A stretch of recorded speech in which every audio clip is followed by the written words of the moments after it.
मेरी कौम की बेटियों, आज तुम ब्यूटी पार्लर तक जा रही हो, गले में दुपट्टे को मफलर की शक्ल में लटका रही हो, अल्लाह अकबर, बारीक और पतले लिबास पहन रही हो, अपने दुपट्टों को अल्लाह अकबर तुमने अपना सर छुपाने की बजाय फैशन की तरह गले में लटकाने की कोशिश की है।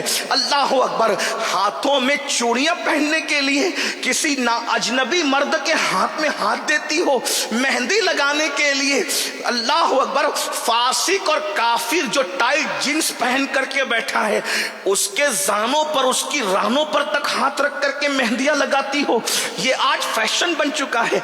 मेहंदी की कलबे शुरू हो गई है, मर्दों से मेहंदियां लगाई जाती है। मैं इन मुसलमानों से मुखातिब होकर कहता हूं, मेरे भाइयों, गैरत कहां चली गई मुसलमानों की?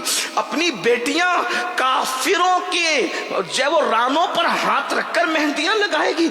ये हाथ कितना कीमती औरत का, हुजूर ने कितना, ये हाथ औरत अपने पीर के हाथ में भी नहीं दे सकती, अपने इमाम के हाथ में भी नहीं दे सकती, चच्चा जात भाई के हाथ में भी नहीं दे सकती, फुप्पी जात भाई के हाथ में भी नहीं दे सकती, खाला जात भाई के हाथ में भी नहीं दे सकती। ये औरतों का हाथ अल्लाह के रसूल ने फरमाया कि औरतें मेरे हाथ में भी नहीं दे सकती। रसूलुल्लाह सैयदुल मासूमीन, जिसके करीब से कभी गुनाह गुजर के भी नहीं जा सकता, खता जिसके करीब से कभी गुजर के भी नहीं जा सकती, हुजूर ने औरतों का हाथ अपने हाथ में नहीं लिया।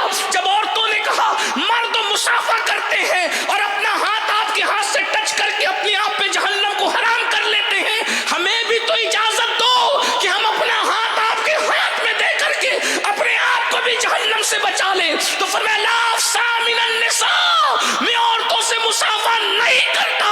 अरे जब एक उम्मती नबी के हाथ में अपना हाथ नहीं देती तो तुम्हारा इतना जिगर कहां से आया कि तुम्हारी बेटियां चूड़ियां पहनने के लिए काफिरों के हाथ में अपना हाथ दे रही, मेहंदी लगाने के लिए काफिरों के हाथ में? औरत को हमने समझा क्या है और औरतों ने खुद को समझा क्या है? आजकल की औरतें फिल्म सीरियल यही तुम्हारे लिए आइडियल है। सैयदा फातिमा ज़हरा की जिंदगी को आइडियल नहीं बनाओगे? मुहर्रम के 3 दिनों में इमाम हुसैन के गम में रोने वालों, क्या रसूलुल्लाह की अम्मी जान की जिंदगी तुम्हारे लिए आइडियल नहीं बन सकती?